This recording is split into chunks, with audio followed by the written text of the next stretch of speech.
नमस्कार सांग माने मत बर्तमान अनेक लोक प्रश्न पचार प्रधानमंत्री आवास योजना वर्तमान आवेदन कि ना तेबे मुझे आज वीडियो बनई तेज प्रधानमंत्री आवास योजना वर्तमान आवेदन बंद अच्छी वर्तमान ओडिशा रे सरकार द्वारा गोटे नुआ योजना चलुची अंत्योदय गृह योजना तेज आज वीडियो रे मु अंत्योदय गृह योजना विषय कहि वर्तमान ओडिशा रे अंत्योदय गृह योजना आरंभ हो सारी तेबे यही योजना अधीन रे प्रत्येक हिताधिकारी को पक्का घर मिलवार योजना करा जायछि।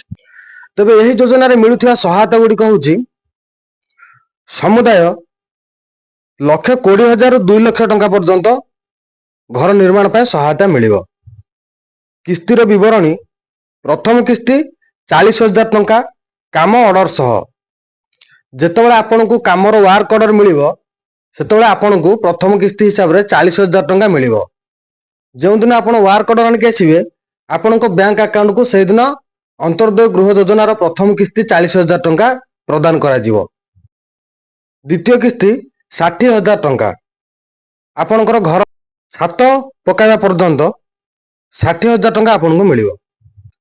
आ शेष किस्ती बा तृतीय किस्ती 20,000 टंका घर संपूर्ण हला परे आपण घर संपूर्ण कर साला परे आपनको शेष किस्ती 20,000 टंका मिलिबो। एमती आपनको 1,20,000 टंका अंत्योदय गृह योजना रे गृह निर्माण पई आपनको सरकार द्वारा प्रदान करा जिवो। तेबे यही योजना रे एक अतिरिक्त प्रोत्साहन राशि मध्य अछि। जदि आपण 4 मास मध्य रे आपनको घर संपूर्ण करूचंती तेबे आपनको अतिरिक्त प्रोत्साहन राशि 20,000 टंका बोनस आकार रे मिलिबो। तेबे जदि 6 मास मध्य रे आपण घर शेष कले तेबे 10,000 टंका बोनस मिलिबो।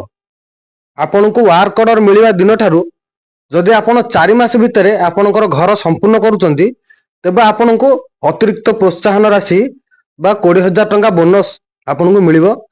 जदि वर्क ऑर्डर मिलिबा परे 6 मास भितरे आपण घर कंप्लीट करचंती तेबे अतिरिक्त 10,000 टंका बोनस आपनको मिलिबो।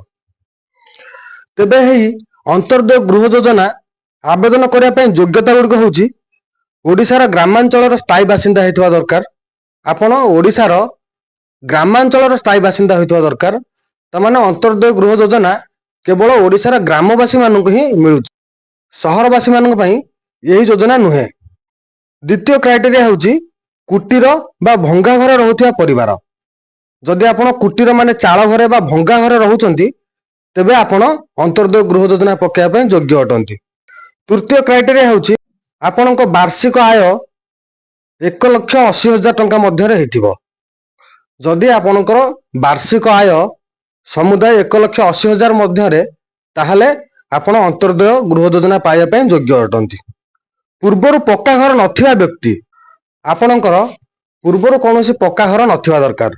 जदि आपणकर पूर्वरु पक्का घर बा छात घर अछि तेबे आपण अंत्योदय गृह योजना पाई परिबे नाही।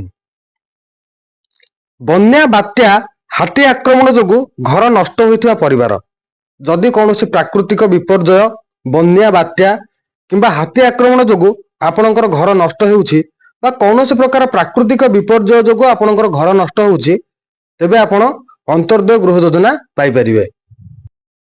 भिन्नक्षम व्यक्ति थिबा परिवार जदि आपणक परिवार रे केही 40% रु अधिक भिन्नक्षम अछंती तेबे मध्ये आपण अंत्योदय गृह योजना रे आवेदन करि परिबे आ आपनको अंत्योदय गृह योजना मिलिबो।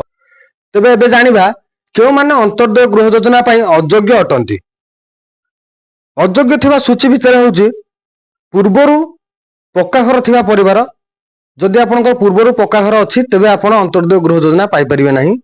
सरकारी कर्मचारी किंबा पेंशन भोगी थिबा परिवार जदि आपनको परिवार रे के सरकारी कर्मचारी अछंती किंबा के पेंशन भोगी अछंती बा पेंशन पाउचंती तेबे मध्ये आपण अयोग्य अटंती। 2.5 एकर जलसेचित बा 5 एकर अण जलसेचित जमी थिबा परिवार जदि आपनक ना रे 2.5 एकर जलसेचित जमी बा 5 एकर अण जलसेचित जमी अछि ताहाले मध्ये आपण अयोग्य अटंती। मासिक आय 15,000 टंका अधिक होइथिबा परिवार जदि आपनक परिवार रे केही मासिक 15,000 टंका अधिका କୌଣସି ସରକାରୀ କିମ୍ବା ବେସରକାରୀ ସଂସ୍ଥାରୁ ଦରମା ପାଉଛନ୍ତି ତେବେ ମଧ୍ୟ ଆପଣ ଅଯୋଗ୍ୟ ଅଟନ୍ତି। ବର୍ତ୍ତମାନ ଜାଣିବା ଆବେଦନ ପ୍ରକ୍ରିୟା। ଅନ୍ତର୍ଦୟ ଗୃହ ଯୋଜନା ଆବେଦନ କରିବା ପାଇଁ ସରକାରଙ୍କ ତରଫରୁ ଏକ ୱେବସାଇଟ ଦିଆଯାଇଥିଲା rhodisha.gov.in, କିନ୍ତୁ ବର୍ତ୍ତମାନ ଏହି ୱେବସାଇଟ କାମ କରୁନାହିଁ ବା ଅନ୍ତର୍ଦୟ ଗୃହ ଯୋଜନା ବର୍ତ୍ତମାନ ଅନଲାଇନରେ ପଢିପାରିବ ନାହିଁ। ଅନ୍ତର୍ଦୟ ଗୃହ ଯୋଜନାକୁ ଆପଣଙ୍କୁ ଅଫଲାଇନରେ ଆବେଦନ କରିବାକୁ ପଡିବ। ଏଥିପାଇଁ ଅଫଲାଇନରେ ଏକ ପ୍ରକାର ଫର୍ମ ମିଳୁଛି। ସେ ଫର୍ମ ଫିଲଅପ କରି ଆପଣଙ୍କୁ ଆପଣଙ୍କ ପଞ୍ଚାୟତ ଅଫିସରେ ସବମିଟ କରିବାକୁ ପଡିବ। ଆଉ ସେ ଅନ୍ତର୍ଦୟ ଗୃହ ଯୋଜନା ଫର୍ମ ଆପଣ କିପରି ଫିଲଅପ କରିବେ ତାର ପୁରା ଭିଡିଓ ମଧ୍ୟ ଆମ ଚ୍ୟାନେଲରେ ଅଛି। ଏଠି ବର୍ତ୍ତମାନ ମୁଁ ଆଇ ବଟନରେ ଦେଇଦେଇଛି, ଆପଣ ମାନେ ଯାଇକିରି ସେ ଭିଡିଓ ଦେଖନ୍ତୁ। ଅନ୍ତର୍ଦୟ ଗୃହ ଯୋଜନା ପାଇଁ ଆପଣ କିପରି ଆବେଦନ ଫର୍ମ ଭରିବେ। ଆହୁରି ମଧ୍ୟ ସେ ଭିଡିଓର ଲିଙ୍କ ମୁଁ ଡେସ୍କ୍ରିପସନରେ ବି ଦେଇଦେଇଛି। ଆପଣ ସିଧା ଡେସ୍କ୍ରିପସନରେ ସେ ଲିଙ୍କ ଉପରେ କ୍ଲିକ କରି ଭିଡିଓ ଦେଖିପାରିବେ। ତେବେ ସେ ଫର୍ମକୁ ଫିଲଅପ କରିସାରି ଆପଣ ଆପଣଙ୍କ ପଞ୍ଚାୟତ ଅଫିସରେ ଆପଣଙ୍କ କାର୍ଯ୍ୟନିର୍ବାହୀ ଯନ୍ତ୍ରୀ ହୁଅନ୍ତୁ କିମ୍ବା ସରପଞ୍ଚ ହୁଅନ୍ତୁ ତାଙ୍କୁ ସବମିଟ କରନ୍ତୁ। ତାଙ୍କ ପାଖରୁ ଏକ ପ୍ରାପ୍ତି ସ୍ୱୀକାର ପତ୍ର ଗ୍ରହଣ କରନ୍ତୁ। ଆପଣଙ୍କର ଆବେଦନ ଫର୍ମ ସବମିଟ ହେଲା ପରେ ପଞ୍ଚାୟତ ତରଫରୁ ବା ସରକାରଙ୍କ ତରଫରୁ ଇନକ୍ୱାରି କରାଯିବ। ଯଦି ଆପଣ ଯୋଗ୍ୟ ହୋଇଥାନ୍ତି ତାହେଲେ ଆପଣଙ୍କୁ ଅନ୍ତର୍ଦୟ ଗୃହ ଯୋଜନାରେ ଆପଣଙ୍କୁ ଗୃହ ନିର୍ମାଣ ପାଇଁ ଅର୍ଥ ରାଶି ସହାୟତା ପ୍ରଦାନ କରାଯିବ। ମୁଁ ଆଶା କରୁଛି ବର୍ତ୍ତମାନ ଆପଣ ଆପଣଙ୍କ ପ୍ରଶ୍ନର ଉତ୍ତର ପାଇଯାଇଥିବେ। ଯଦି ଭିଡିଓଟି ଭଲ ଲାଗିଲା ତାହେଲେ ଭିଡିଓ ଗୋଟେ ଲାଇକ୍ କରନ୍ତୁ। ଆଉ ଯଦି ଆମ ଚ୍ୟାନେଲରେ ନୂଆ ତେବେ ଚ୍ୟାନେଲକୁ ସବସ୍କ୍ରାଇବ କରନ୍ତୁ।